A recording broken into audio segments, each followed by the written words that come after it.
നമുക്കിന്ന് അഗ്രഷനെ കുറിച്ച് സംസാരിച്ചാലോ? വരൂ. അതായത് ഈ അഗ്രസീവ് എന്ന സംഭവം ഉണ്ടല്ലോ, അത് മിക്കവാറും ആൾക്കാരുടെ വിചാരം ഒരു നെഗറ്റീവ് സാധനമായിട്ട്.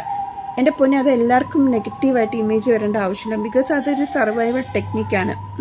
അതായത് പല രീതിയിലും തകർന്നു പോയവർ, ശബ്ദം ഉയർത്താൻ പറ്റാത്തവർ, അനുഭവങ്ങളുടെ വിഷമം കൊണ്ട് പലപ്പോഴും ബാക്ക്വേർഡായി പോയവർ, അവരൊക്കെ ഒരു ദിവസം അവരുടെ ശബ്ദം ഉയർത്തും.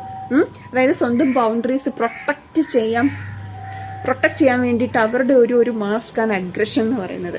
ഉള്ളിൽ വളരെ സെൻസിറ്റീവായിട്ടും സ്ട്രോങ് ആവാൻ അവർ ശ്രമിക്കുകയാണ് ഈ അഗ്രഷനിലൂടെ.